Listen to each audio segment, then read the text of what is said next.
केंद्र सरकार अगली पीढ़ी के वस्तु और सेवा कर यानी जीएसटी में सुधार के एक महत्वाकांक्षी रोडमैप की तैयारी में है, जिससे आम आदमी पर कर का बोझ कम होगा, खपत बढ़ेगी, अर्थव्यवस्था मजबूत होगी।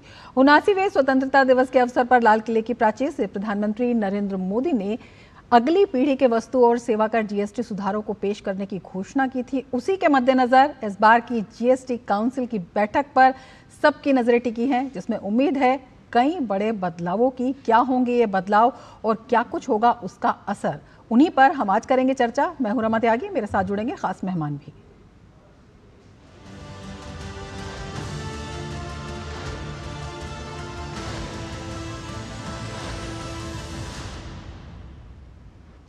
तो जीएसटी काउंसिल की आज नई दिल्ली में बैठक हो रही है। इस बार की जीएसटी काउंसिल की बैठक पर सबकी नजरें टिकी हैं। 2 दिन की इस बैठक में जीएसटी काउंसिल केंद्र की अगली पीढ़ी के जीएसटी सुधार प्रस्ताव पर चर्चा हो रही है। बैठक में रोजमर्रा की चीजों पर टैक्स कम करने के लिए जीएसटी में बड़े बदलाव हो सकते हैं। बैठक की अध्यक्षता वित्त मंत्री निर्मला सीतारमण कर रही हैं। वित्त मंत्री ने बैठक से पहले कल कहा था, आगामी अगली पीढ़ी के जीएसटी सुधार कर प्रक्रियाओं को और सरल बनाएंगे और विशेष रूप से छोटे व्यवसायों के लिए अनुपालन बोझ को कम करेंगे।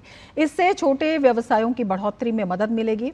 इससे पहले केंद्र सरकार ने प्रारंभिक समीक्षा के लिए विभिन्न राज्यों के मंत्रियों के एक समूह के साथ प्रस्तावित सुधार का एक खाका साझा किया था। जीओएम ने कर दरों को कम करने के केंद्र के प्रस्ताव पर सहमति जताई। अब काउंसिल इन सिफारिशों पर विचार करेगी। प्रस्तावित सुधारों में मौजूदा 12% और 28% के कर स्लैब को हटाकर केवल 5% और 18% की 2 कर दरें रखना प्रमुख है। इसके अलावा कुछ चुनिंदा वस्तुओं पर 40% की विशेष दर से कर लिया जाएगा। कर स्लैब में कटौती और इसके चलते कीमतों में होने वाली कमी से उपभोक्ताओं को राहत की उम्मीद है। ये कर सुधार दिवाली से पहले अक्टूबर में लागू होने की संभावना है।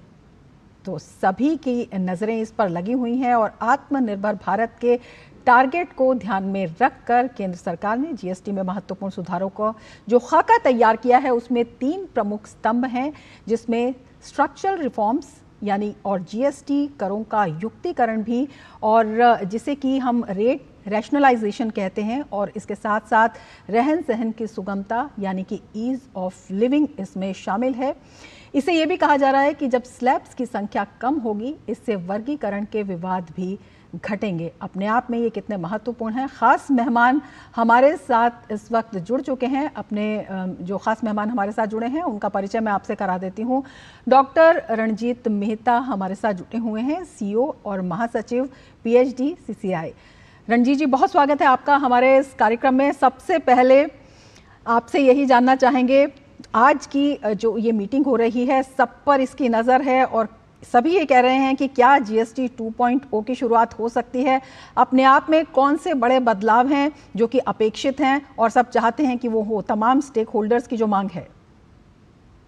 जी बहुत बहुत धन्यवाद। इनफैक्ट जीएसटी रिफॉर्म अपने आप में मेरे ख्याल से स्वतंत्रता के बाद अगर कोई ऐसा स्ट्रक्चरल रिफॉर्म्स जिसने कि पूरे देश में एक टेक्टोनिक शिफ्ट जो लाया है, वो है जीएसटी। और इसमें जब honourable prime minister Narendra Modi ji ने इस बार लाल किले से ऐलान किया था कि जो इस टाइम देश में जियोपॉलिटिकल सिचुएशन चल रही है और जिस तरीके से जीएसटी में बदलाव लाने की कोशिश करी है, कंप्लायंसेस में ईज ऑफ डूइंग बिजनेस की सुविधा रखने की बात करी है, और जो इस टाइम 4-5 स्लैब हैं उसमें ख़ास तौर पे 5% और 18% के जो 2 स्लैब और जो तीसरा स्लैब होगा वो 40% जो है कि लग्जरी गुड्स के लिए होगा।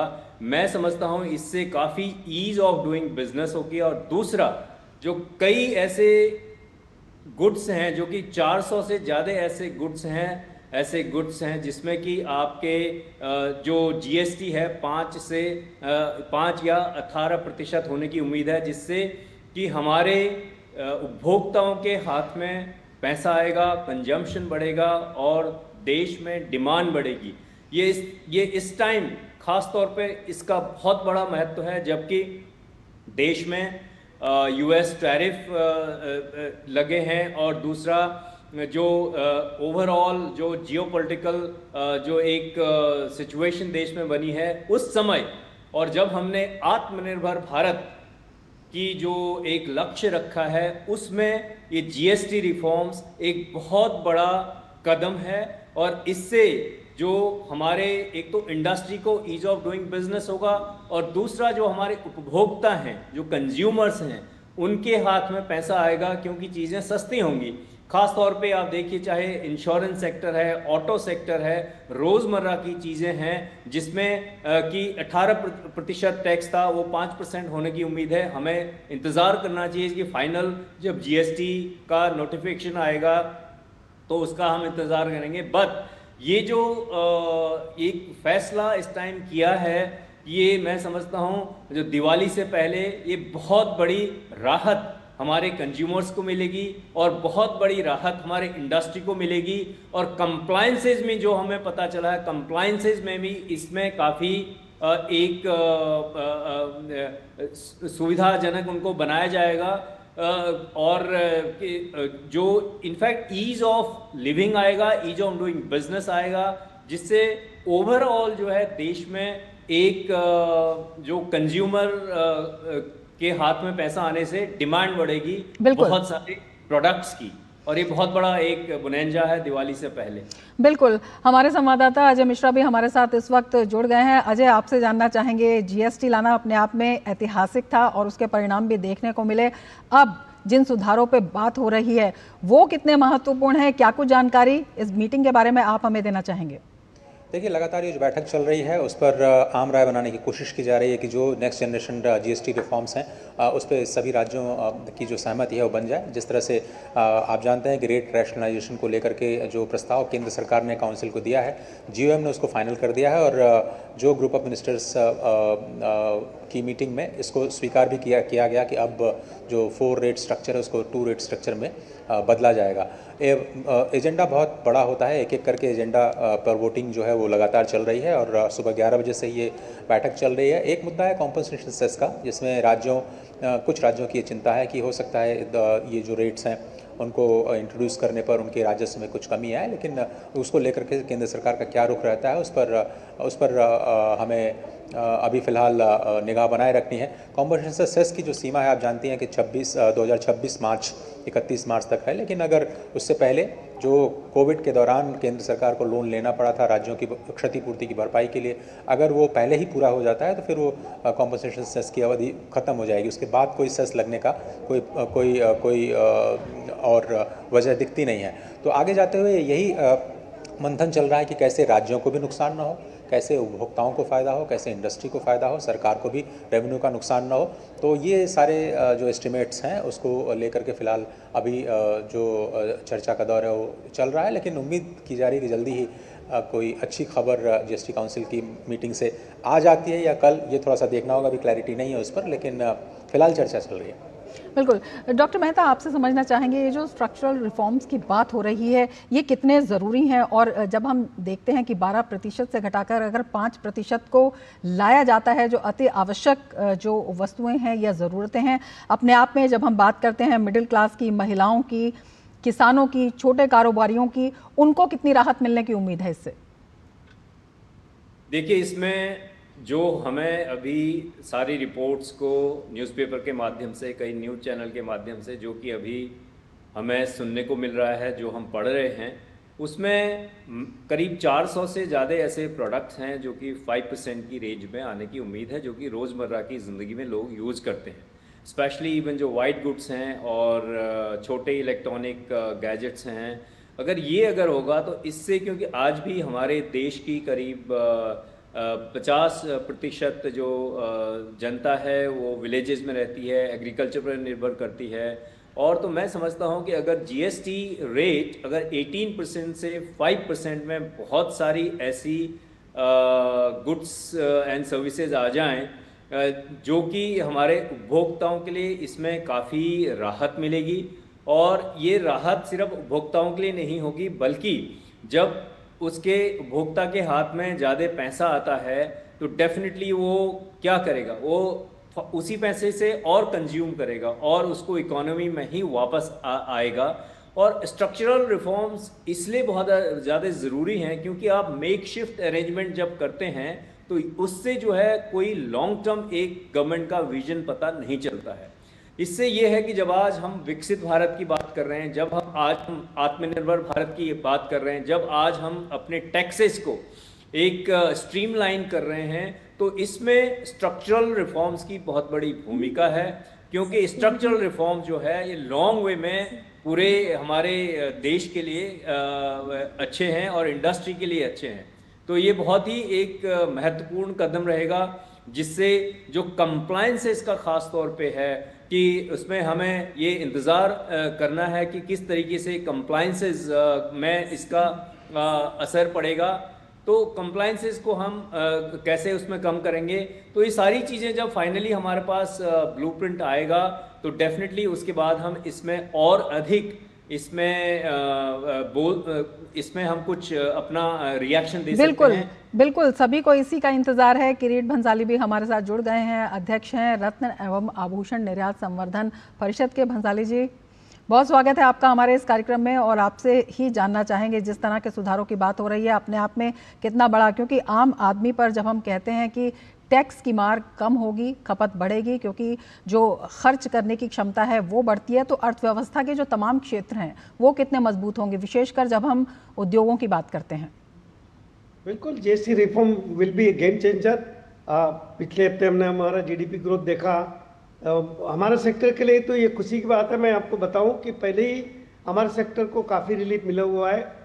सिर्फ 3% ही है, मगर गोल्ड ज्वेलरी में अगर 3% से थोड़ा और कम हो सकता है तो डोमेस्टिक मार्केट बहुत तेज़ी से बढ़ रही है, उसमें ज़रूर थोड़ा फ़ायदा हो सकता है। बिल्कुल, इस पे फ़ायदा हो सकता है, और तमाम अन्य क्षेत्र भी हैं जिन पर सबकी नज़रें लगी हैं, उन पर भी हम चर्चा जारी रखेंगे, लेकिन वक्त हो चला है एक ब्रेक का। आप जुड़े रहिए डीडी न्यूज़ के साथ।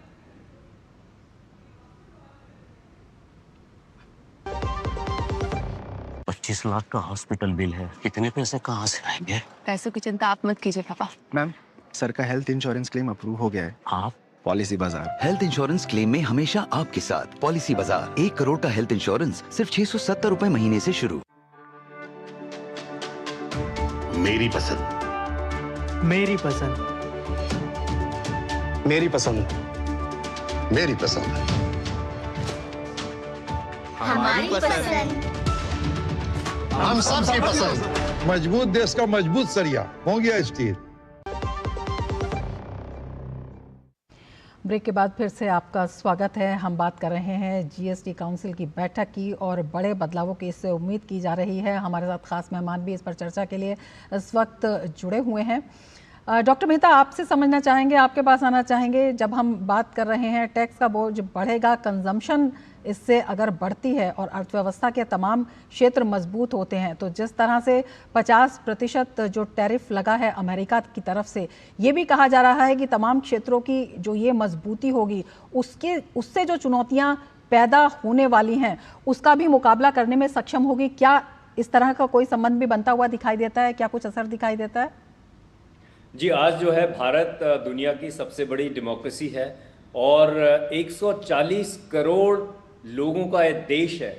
इसका मतलब इतनी बड़ी मार्केट हमारे सामने में है, और दुनिया की कोई भी ऐसी इकोनॉमी हिंदुस्तान में, भारत में आना चाहती है, इसलिए क्योंकि यहाँ पे कंजम्पशन की जो मार्केट है बहुत बड़ी है। तो उसमें जब गवर्नमेंट अपने टैक्सेस को कम कर रही है, फाइनली क्या होगा, जब टैक्सेस कम होंगे तो उससे चीज़ों की कीमतें कम होंगी। अगर चीज़ों की कीमतें कम होंगी तो लोगों के हाथ में पैसा ज़्यादा आएगा। लोगों के हाथ में जब पैसा आता है तो लोग जो है उसे खर्च करेंगे तो वापस वो पैसा मल्टीप्लायर के तौर पे इकोनॉमी में वापस आएगा। तो ये एक पूरा एक इकोनॉमिक साइकिल है। मैं समझता हूँ कि ये जो 2017 में इतना बड़ा जीएसटी रिफॉर्म्स स्वतंत्रता के बाद जो पहली बार भारत में आया, और उसमें जो इस टाइम जो भी जिस तरीके से जो गवर्नमेंट में देखा कि उसको और इसको स्ट्रीमलाइन किया जाए, रैशनलाइज किया जाए, ईज ऑफ डूइंग के बिजनेस में इसको और जो नेक्स्ट जनरेशन रिफॉर्म्स लाए जाएं, ये इसमें बहुत बड़ा कदम है। क्यों? आज जो है दुनिया पूरी जो वर्ल्ड है बहुत ही कॉम्पिटिटिव होता जा रहा है। हमें अपने टैक्सेस को कम करना है। अगर हमें ग्लोबल कॉम्पिटिटिवनेस बढ़ानी है तो डेफिनेटली हमें अपनी कॉस्ट जो है नीचे करनी पड़ेगी। और दूसरा, जब बाहर से जब हमारे पास FDI आएगा तो उसमें लोग यहाँ पे अगर टैक्सेस कम होंगे तो वो जो है कंज्यूमर्स को फाइनली जो चीज़ें होंगी कम कीमत पे मिलेंगी। अगर कम कीमत में मिलेंगी तो वो हमारे देश की जो चीज़ें हैं हम जब एक्सपोर्ट भी करेंगे तो उसमें भी फ़ायदा होगा। तो ओवरऑल जो है हमारे व्यापारियों की कॉम्पिटिटिवनेस बढ़ेगी, इंडस्ट्री की, मैन्युफैक्चरर्स की कॉम्पिटिटिवनेस बढ़ेगी तो उसको हम ग्लोबल मार्केट में उसको और बेहतर तरीके से पेश कर सकते हैं। तो डेफिनेटली, और जो कंज्यूमर्स हैं स्पेशली रूरल इकोनॉमी, आज जो है 50% करीब जो देश के लोग हैं वो रूरल इकोनॉमी में हैं। तो आप समझिए जहाँ पे अगर कोई चीज़ में 18% टैक्स लग रहा है आज, अगर उसमें 118 की मिल रही है तो 105 की हो जाएगी तो डेफिनेटली वो उससे बहुत बड़ा फायदा होगा, लोगों के हाथ में पैसा आएगा। और जहाँ पे करीब 70 करोड़ लोग रूरल इकोनॉमी में रहते हैं तो आप समझिए कि कितना बड़ा बेनिफिट है 70 करोड़ लोगों के बीच। तो ये मेरे ख्याल से बहुत ही बड़ा महत्वपूर्ण जीएसटी 2.0 जो नेक्स्ट जनरेशन रिफॉर्म्स हैं, ये जो है मैं कहूँ नींव रख रहा है, फाउंडेशन रख रहा है विकसित भारत बाय 2047 जो ऑनरेबल प्राइम मिनिस्टर का एक विजन है जिसमें पूरा देश जो है उनके साथ है। और ये तो एक पहली कई रिफॉर्म्स में से ये एक बहुत बड़ा रिफॉर्म है, बट उसके साथ साथ और भी कई रिफॉर्म देश में हुए हैं जिसमें ईज ऑफ डूइंग बिजनेस में हमारा देश आगे बढ़ रहा है, जिसमें इनोवेशन जो इकोसिस्टम एक पूरे देश में बना है तो वो बहुत अच्छा है। स्टार्टअप्स आ रहे हैं, स्टार्टअप नई नई चीज़ें क्रिएट कर रहे हैं क्योंकि आने वाला वक्त ऐसा है जिसमें टेक्नोलॉजी का एक बहुत बड़ा योगदान रहेगा। अगर हमें आने वाले वक्त में और अधिक ग्रो करना है तो इसमें टेक्नोलॉजिकल इंटरवेंशन बहुत ही ज़रूरी है। और जिस तरीके से हमने सेमीकंडक्टर का आज देश में एक इकोसिस्टम क्रिएट कर रहे हैं, इनोवेशन इकोसिस्टम क्रिएट कर रहे हैं, ये जो ओवरऑल 360 डिग्री एंगल जिस तरीके से गवर्नमेंट एक होलिस्टिक तरीके से देश को आगे बढ़ाने की कोशिश कर रही है, मैं समझता हूं इसमें ये बहुत ही इंक्लूसिव है। और इसमें चाहे हमारे किसान हों, चाहे हमारे गरीब भाई बहन हों, बिल्कुल तमाम क्षेत्रों के लिए बड़ा फायदा नजर आ रहा है। अजय हमारे साथ जुड़े हुए हैं। अजय, आपसे जानना चाहेंगे, टैक्स व्यवस्था के सरलीकरण की भी इसमें बात की गई है, किस तरह से ये सरलीकरण होगा और इसमें जीएसटी का टैक्स बेस भी बढ़ने की उम्मीद बताई जा रही है, इसका क्या असर होगा? बिल्कुल सही कहा आपने। और आपको याद होगा जब ये रोल आउट किया गया था 2017 में तो केवल 65 लाख लोग ही जीएसटी के दायरे में, वैट के दायरे में आते थे। अभी वो 2.5 गुना बढ़ करके करीब 1.5 लाख के आसपास या उससे भी ज़्यादा 1,65,000 करीब वो टैक्स पेयर्स का बेस बढ़ चुका है। टैक्स पेयर्स के बेस को बढ़ाने के लिए एमएसएमईज़ के लिए रजिस्ट्रेशन की जो प्रक्रिया है उसको आसान किया जाने वाला है। जो ऑनलाइन रजिस्ट्रेशन है उसको और जल्दी किया जाएगा। ऐसा माना जा रहा है कि 3 दिनों के भीतर ही आपको जीएसटी का रजिस्ट्रेशन मिल जाएगा, जो कि अभी थोड़ा सा मुश्किल प्रोसेस लगता है। दूसरी बात है कि जिस तरह से आपको आयकर रिटर्न अभी ऑनलाइन पहले से ही प्री फिल्ड मिलते हैं, उसी तरह से कोशिश की जाएगी कि जीएसटी के भी रिटर्न्स इंडस्ट्री को पहले से ही भरे हुए मिले, जिससे उनको भी सहूलियत हो और उनको बार बार अपने बुक्स की तरफ न जाना पड़े। वो पहले रिपोर्ट कर चुके हैं अपने सेल्स के आंकड़ों के ज़रिए, उससे अपने खुद ही भरा हुआ जो फॉर्म है जीएसटी का जो रिटर्न है वो उनके सामने आ जाएगा। तीसरी बात है कि रिफंड मिलने में जो अभी देरी हो रही है उसकी प्रक्रिया को और आसान बनाने की कोशिश की जाएगी इस जीएसटी 2.0 के रिफॉर्म्स में। तो ईज़ ऑफ लिविंग जो तीसरा सबसे इम्पॉर्टेंट पिलर है, उसका उद्देश्य यही है कि आपको टैक्स बेस बढ़ाना है, ज़्यादा से ज़्यादा लोग विश्वास कर पाएँ डोमेस्टिक इकॉनमी में जीएसटी के प्रति या इन जनरल टैक्स कंप्लायंस या टैक्स व्यवस्था के प्रति जो विश्वास को बहाल करना बहुत ही प्रमुख लक्ष्य है सरकार का।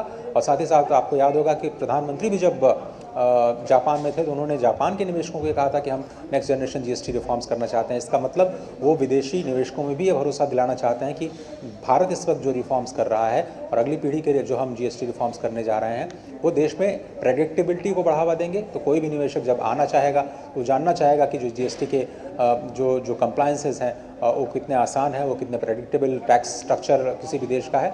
और आने वाले दिनों में इससे जो निवेश है वो भी आकर्षित होगा और जो डोमेस्टिक जो प्लेयर्स हैं उनका भी विश्वास बढ़ेगा। जो लोग थोड़ा सा कतराते हैं पेपर वर्क से, कंप्लायंसेस से, वो भी इसके सरलीकरण को देखते हुए इसके दायरे में आने का प्रयास करेंगे और इसका फ़ायदा उठा पाएंगे। क्योंकि बहुत सारे लोग अभी जीएसटी के दायरे से बाहर हैं, इनपुट टैक्स क्रेडिट जैसी चीज़ों का फ़ायदा नहीं उठा पाते हैं, दूसरों से जीएसटी नहीं ले पाते हैं, तो उनको भी फ़ायदा होने की उम्मीद है, खासतौर पर एमएसएमई सेक्टर को। बिल्कुल। भंसाली जी, आपसे समझना चाहेंगे, जिस तरह से कहा जा रहा है कि जो उद्यमी हैं उनको काफ़ी फ़ायदा हो रहा है, एमएसएमई सेक्टर को काफ़ी फ़ायदा हो रहा है, किस तरह से आप देखते हैं निर्यात को बढ़ाने की भी लगातार सरकार कोशिश कर रही है, जब आर्थिक गतिविधियां बढ़ेंगी तो इस क्षेत्र में किस तरह का फ़ायदा आपको होता नज़र आ रहा है? बिल्कुल, मैं बताऊं आपको कि जीएसटी रिफॉर्म से मेरे सेक्टर, जेनरल ज्वेलरी सेक्टर को तो बहुत बड़ा फायदा होगा।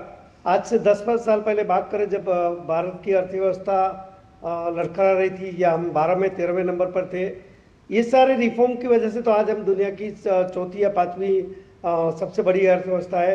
हमारे वित्त मंत्री और वाणिज्य मंत्री ने बताया है कि हम बहुत ही जल्द तीसरी सबसे बड़ी अर्थव्यवस्था बनने जा रहा है। ये रिफॉर्म का तो नतीजा है। आप देखो, आज जीएसटी कलेक्शन करीबन 2 लाख करोड़ के आसपास पहुंचा है, और हमारा सेक्टर जो आज से 10 साल पहले, 8 साल पहले अनऑर्गेनाइज सेक्टर था, आज सारे लोग वो प्रक्रिया में जुड़ गए, ईमानदारी से टैक्स भर रहे हैं। जेनरल ज्वेलरी सेक्टर में मैं वो बताऊं तो भारी बदलाव आया है। बिल्कुल, भारी बदलाव आया है। कई बड़े बदलाव जो हैं साफ तौर पर दिखाई दे रहे हैं। अजय, बहुत छोटा सा सवाल आपसे करना चाहेंगे। राज्यों ने कुछ जो सुझाव दिए थे, राजस्व को लेकर जो बात कही थी, उन पर किस तरह की चर्चा है, और कौन से ऐसे क्षेत्र हैं जिन पर खास तौर पर फोकस किया जा रहा है, जिससे सबसे ज्यादा जो है आम आदमी प्रभावित होगा? ज्वेलरी पर जो 3% जीएसटी है, उस पर हमने कुछ राहत की मांग की है, और हमको जो फीडबैक मिल रही। जी, ये सवाल अजय, जो ग्राउंड जीरो पर हमारे संवाददाता मौजूद हैं, अजय आपसे जानना चाहेंगे बहुत संक्षिप्त में। मैं उन सेक्टर्स की बात कर रहा था कि मैं ऑटोमोटिव सेक्टर में इसका असर आपको पॉजिटिव देखने को मिलेगा। हेल्थ और इंश्योरेंस सेक्टर काफ़ी पॉजिटिवली प्रभावित होंगे। जो वाइट गुड्स हैं, इलेक्ट्रॉनिक सेक्टर, उसमें आपको असर आता हुआ दिखाई देगा। इन जनरल जितने भी हम जो ग्रॉसरीज के सामान देखते हैं, उसमें फार्म सेक्टर बहुत इंपॉर्टेंट है। मैकेनाइज्ड फार्मिंग को लेकर के जो किसानों के लिए जो भी चीज़ें ज़रूरत की होती हैं वो खरीदने के लिए, उनकी खेती के लिए, तो उसमें भी आपको बेहतर होने की उम्मीद है। और आपने राजस्व की बात की, मुझे लगता है कि सेंटर यही समझाना चाहेगा कि जिस तरह से आपने कंप्लायंसेस में बढ़ोतरी देखी, जिस तरह से आपने टैक्स बेस में बढ़ोतरी देखी, 70,000 करोड़ रुपए मेरे ख्याल से 2017 में शुरू हुआ था जब ये जीएसटी, तब मासिक कलेक्शन हुआ था। आज वो करीब 2 लाख करोड़ रुपए के औसत स्तर पर आ चुका है। तो जितना बॉयंसी देखी गई है, राज्यों के हिसाब से भी जो उनकी बॉयंसी है, जो पहले जीएसटी के पहले हुआ करती थी, उसमें काफ़ी ज़्यादा बढ़ोतरी हुई है। तो केंद्र सरकार यही कहना चाहेगी कि चूंकि कंजम्पशन बढ़ेगा, चूंकि टैक्स बेस बढ़ेगा, उपभोक्ताओं को और ज़्यादा फायदा होगा, ज़्यादा बिक्री होगी, इसलिए आपको नुकसान नहीं होगा। मुझे लगता है कि नुकसान के मोर्चे पर ही ये जो बहस है वो थोड़ी सी लंबी खिंच रही है। सरकार की कोशिश है कि सबको साथ लेकर चलें, और खुशखबरी भी हम जल्दी ही सुनेंगे अजय आपसे। समय हमारे पास इस वक्त सीमित है। बहुत शुक्रिया डॉक्टर मेहता आपका, किरीट भंसाली जी आपका, और अजय बहुत शुक्रिया तमाम जानकारी के लिए। आगे भी आपसे जानकारी लेते रहेंगे। फिलहाल चर्चा में इतना ही, लेकिन सरकार बड़े बदलावों की तरफ बढ़ रही है, जिससे आम आदमी की जिंदगी आसान हो, उद्योग धंधों को बढ़ावा मिले, अर्थव्यवस्था मजबूत हो, और आत्मनिर्भर भारत की यात्रा में सभी को समान रूप से शामिल करें। फिलहाल इतना ही चर्चा में, दीजिए इजाजत, नमस्कार।